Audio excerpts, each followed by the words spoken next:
എടാ ഒരു മിനിറ്റ് ഉഷാറിച്ച് ഇങ്ങോട്ട് പോണ് നമുക്ക് കല്യാണത്തിനുണ്ടേ. അവിടെ എനിക്ക് ഉമ്മാനായിട്ട് ഹോസ്പിറ്റലിൽ പോകാണ്ട് പോയിട്ട് ഞാൻ വരെ പെട്ടെന്ന് എന്നിട്ട് നമുക്ക് കല്യാണത്തിന് പോവാം. എന്നാ പോയിട്ട് പെട്ടെന്ന് വാട്ടാ, പോസ്റ്റ് ആക്കല്ലേ. രഞ്ജിത്തേട്ടനല്ലത്? രഞ്ജിത്തേട്ടാ, രഞ്ജിത്തേട്ടാ എത്ര നാളെ കണ്ടിട്ട് വീട്ടിൽ നിന്ന് പുറത്തൊന്നും ഇറങ്ങാറില്ലേ? ഇല്ലടാ, ഞാൻ ഇപ്പൊ അങ്ങനെ വീട്ടിൽ നിന്ന് പുറത്തൊന്നും ഇറങ്ങില്ല. രഞ്ജിത്തേട്ടങ്ങൾ ഡിവോഴ്സ് ആയില്ലേ? ഞാൻ വീട്ടിൽ വന്നപ്പോ അമ്മ പറഞ്ഞിരുന്നു. ആടാ, ഡിവേഴ്സ് ആക്കേണ്ടി വന്നടാ. മൂന്നാമത്തെ ഒരാൾ ലൈഫിൽ കയറി വന്നാ പിന്നെ നമുക്ക് എന്ത് സാധനം അവിടെ. പോയതൊക്കെ നല്ലതിനാന്ന് വിചാരിച്ചാൽ മതി രഞ്ജിത്തേട്ടാ, ഞാനെല്ലാം അറിഞ്ഞിരുന്നു. ശരിടാ, ഞാൻ പോട്ടെ, എന്നെ കാണാം. പാവം. എടാ ഉസ്താറ, നമ്മളെ രഞ്ജിത്തേട്ടനല്ലേടത്? ഇവിടെ നാട്ടിലില്ലേ, കുറെ കാലമായില്ലേ കണ്ടിട്ട്.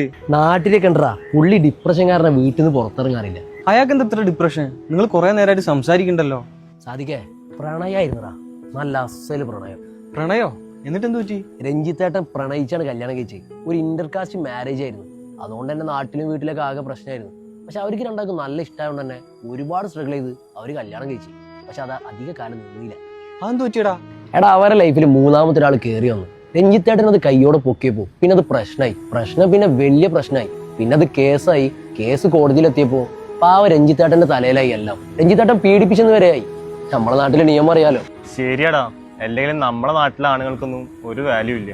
ആ പാവം ലൈഫിൽ ഒരുപാട് അനുഭവിച്ചടാ ഒരു പ്രണയം കാരണം.